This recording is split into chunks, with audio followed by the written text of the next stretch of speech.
Pinagkakatiwalaan ng mas maraming Pilipino. ABS-CBN News and Current Affairs.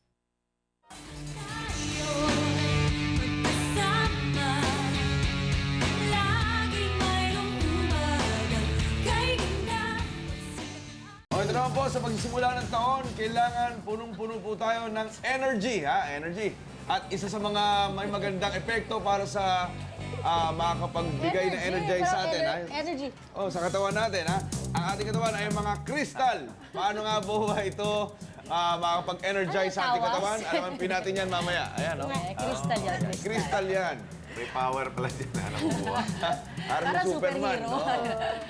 Bagong taon, let's energize! Alam po ninyo, nung unang panahon, hindi pa ho, makaramihan sa atin, hindi pa ho tayo pinapanganak, madami ng mga balita tungkol sa kristal. Actually, ikukwento rin sa atin ng ating guest kung paano naipaloob sa Biblia ang paggamit ng mga kristal. Mula Minex Crystals, kasama natin Sylvia Mariano. Hello, Sylvia. Umagang kay ganda sa iyo.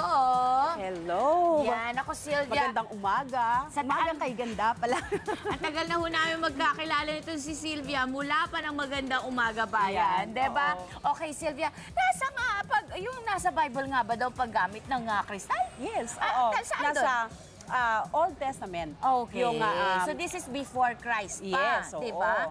So ang sabi daw doon, ilagay daw sa ministro. breastplate. Oo. Para ng saan mga daw yung high breastplate? priest. Kasi nung unang panahon, nakakausap ng mga high priest ang God. Nagla-light up yung breastplate nila. What? Yes. Oo. Nasa Exodus 28. Okay. Oo. So, inutos ng God na magsuot ng breastplate na yun ay merong 12 na stones. Para yung saan? Bakit breastplate daw na yun. 12? Representation daw ng tribo, di ba?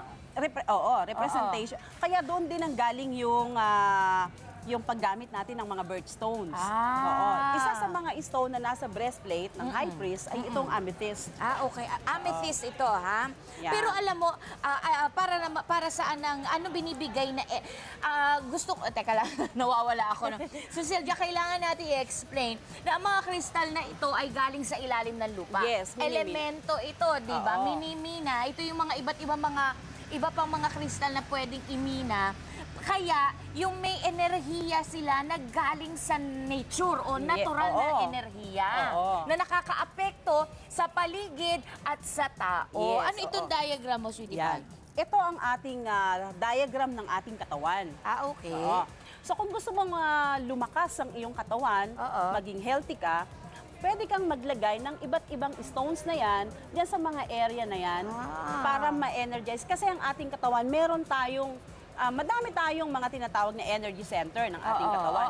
Pero 7 yung pinaka-sentro. Pito, ano yun? 1. Ito yung crown. Sa ulo? Tuktok, sa Okay. tuktok. Ito yung broad, dun sa tapat ng noo, sa may kilay. Tapos sa throat. Dito sa leeg. Tapos sa heart area. Okay. Tapos dito sa Tiyan. sikmura. Tiyan, tapat ng pusod. At saka dun sa dulo ng spine. Yan. So remember that, ha, pagka nagpunta kayo. So balik na tayo sa amethyst. Anong ginagawa ng amethyst? Amethyst sa kapaligiran at saka sa tao. Ang amethyst, dahil iyan nandito sa tuktok, Okay. ang amethyst ay nakakatulong pampatalino din. Talaga? Bukod doon, ay pangtanggal yan ng stress, depression, at pang-regulate ng blood pressure. Paano pampatalino? Ay, di gagamitin ko pa hilod dun sa noo ko. Hindi, isuot mo siya Isusuot ko. para maging bracelet. Halimbawa, bracelet, no? Pero halimbawa, yung ganitong klase ng mga bato-bato, pwede ito sa, lalagay ko sa bag, lalagay ko sa... lagay mo sa bag. Okay. O pwede mo siyang, kaya ito ang magandang Kaya ginagawa silang rosary. accessory. Rosary siya. Alright. Prayer beads. Okay. Kasi nga, ito yung nasa Bible. So Okay, kung and isusuot, then- yan yung raw. Ito yung finished product. Ito na yung... pwedeng gawing pendant. polished na. Ayun. Bato ng singsing, pendant. Nice. Ito naman kulay puti. Ito yung Oo. tinatawag na Itong quartz kulay puti, crystals. ito yung quartz crystal. Para saan Yan. naman ito? Ang Anong quartz epekto crystal, nito? ang effect niyan, actually, ang maganda sa quartz crystal, kahit sa ang energy center ng katawan, pwede mo yang ilagay. General yan eh. General healing, nakakatulong yan sa ating... Energize daw. Oo. Tapos sabi may nagsabi, totoo ba, Sylvia, na huwag kang maglalagay ng quartz crystal sa tabi ng kama mo Dahil hindi ka makakatulog. Yes, kasi napaka-energizing niya. Oo. Nakaka-energize ng brain cells Aktibo natin. ka, Oo, gising ka, Oo. maliwanag ang utak mo. Yes. Ganon. Kaya maganda siyang gamitin. Kung halimbawa, ikaw yung kagigising mo palang tinatamad ka na. Feeling mo, Alam pagod ka na agad. Meron So, ako magsuot malinggit yan. na Oo. quartz crystal. Binigay sa akin, nilagay ko sa dresser ko para habang nag-aayos na i-energize na. Pampatalino din yan. Wow. Yung quartz crystal na Kailangan yan. i-corona natin. Oo. So ano namang kulay blue na ito? Ito namang kulay blue na yan, ito ay para sa throat area. Oh. So kung gusto mong ma-enhance ang iyong communication skills, Pagsasalita. oo, nakakatulong yung, ito ay soda light. Okay. Bukod doon, sa communication skills, nakakatulong din yan na pag sinuot mo daw yan, no, pinaniniwalaan na kapag sinuot mo yan, makaka-attract ka ng mga good friends. Wow! Yan. Kaya ang tawag yan, Out ang- friendship stone. Out ang bad friends, in ang good friends. friends. Oh, ay, hindi parang jade. Akala ko jade. Oo. Aventurine. Ang aventurine ay para yan sa heart area. Kapareho din ng rose quartz. Pang puso, pang Yes. love life. Oo, pang love life. Nakol, si Lisette Rayala, kailangan yan. Tsaka si Gina Tobias. Yan. So, ibig sabihin, matutulungan ka nito sa iyong mga matters of the heart. Yes. Okay. Kahit na sa family life, yung mga basta tungkol sa love. Alright, Yan. very good. Emerald. Emerald. Ang emerald ay para din sa love. Parang iba naman ang itsura ng emerald. Ito kasi yung raw. Yung raw. rough siya, no, na hindi pa So yan it napalis. doesn't matter kung polished o kung raw. Ibig sabihin, from the stone, kinat, ice na. Oo. Okay, sige. Babalikan natin ang ating talakayan tungkol sa mga kristal. Ang magandang question dito, paano mo malalaman kung authentic o totoo ang kristal na bibili ninyo? Tutulungan tayo ni Minex sa ating pagbalik dito lamang sa Umagang Kay Ganda. Thank you. Mga kristal ang ating pinag-uusapan ngayon. Ako kanina naituro na ho sa atin ang amethyst, magandang energizer, pang-absorb ng negative energy. Mas maganda daw nilalagay ang mga ganito kalalaki sa inyong mga sala. Ang universal energizer na quartz crystal ay maganda rin daw pong inilalagay sa sala. Nagbibigay ng activity sa ating katawan. At kung pampantalino, mas maganda daw ilalagay si soda light sa inyong mga opisina. At ang pampaganda ng mga relationship o love affair, mas maganda raw na isinusuot para kakabit mo ang pag-ibig. Kasama pa rin natin si Sylvia ng Minex Crystal. So Sylvia, si Emerald, mas maganda. Maganda rin niyang isuot. Ah, as a pendant. okay. Pero kung ilalagay mo sa bahay mo, maganda rin yan sa bedroom.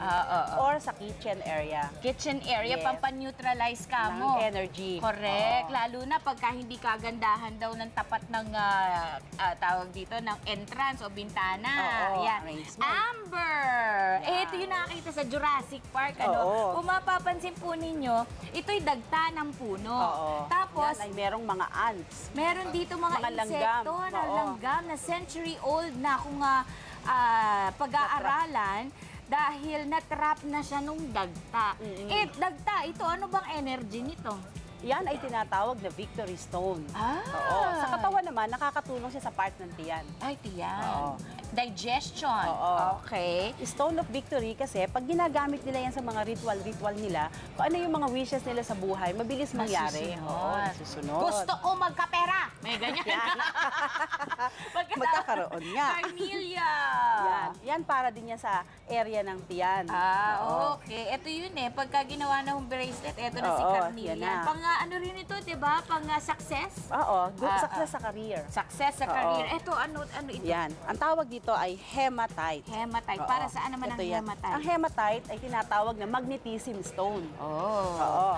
Kaya sabi mo, pagka nilalagay sa tindahan, dadaming benta. Yes. Yun. At saka nakaka-attract yan ng mga good opportunities. Pagka naman ilalagay sa bulsa, Sex appeal. poging-pogi at sexy-sexy naman ang dating. Ano, Eugene, Increase ang sex appeal. Yan. Bibili na tayo ng ganito. Oo. Ito naman si Black Tourmaline. Si Black Tourmaline, ito ay pang kontra kula, mga black magic, mga Mga inggiteros, Mga inggitera yes. daw sa buhay mo. Correct. Mawawala. Oo. Ito naman, smoky quartz. Para din yan sa root area. Dun for good health. Okay. Yun. Very good. Itong mga ito, ine-energize ito. Paano ine-energize rin? Ito, kung i-energize mo, papaarawan mo. Araw lang. Oo. Pero dahil naman sa lalaki niyan, Oo. hindi nauubos ang energy niyan. Yeah, paano yung cleansing? Dahil nakaka-absorb Oo. sila. Ang cleansing, pwede mo yang ibabad sa saline solution o water na may isang basong tubig, lalagyan mo ng 1/2 teaspoon of salt. Okay. Lulusawin mo muna, ibababad mo ng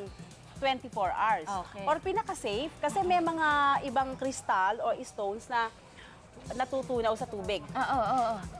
Or kinakain ng salt, nadadaming sa salt. So, ilubog mo na lang sa petals. Ng rose, yung rose, petals, bulaklak. sampagita, o yung Yun, bulaklak. nakaka-cleanse na Yes, siya. oo, nakaka-cleanse na alright. yan. Kasi kung hindi nyo na itatanong, ang asukal, ang asin, kristal din Oo, yan eh. crystal din yan. Diba? Oo.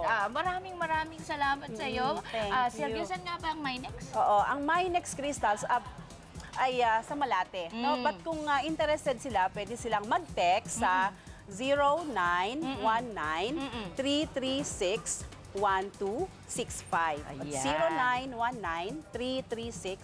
0919-336-1265. And meron tayong mga ginawang bracelets. Oo, yan meron yung- ka daw pampatalino. Ito ba Oo. yun? Hindi. Ito yung bracelet na pinagsama-sama namin lahat ng stone kanina. Oo, Pang-energize ng katawan. Okay. At para sa love. Ayan. Ayan. Ang Ito naman. pampatalino yan. Ayan. Ito yung pampatalinong bracelet. Ang tawag namin dito, wizard bracelet. Wow, para sa mga bagets. Oo. Para maging maayos ang pag-aaral. Why not? Coconut, maraming salamat sa iyo, Sylvia. Magbabalik pa rin po ang Umagang Kay Ganda. Bye.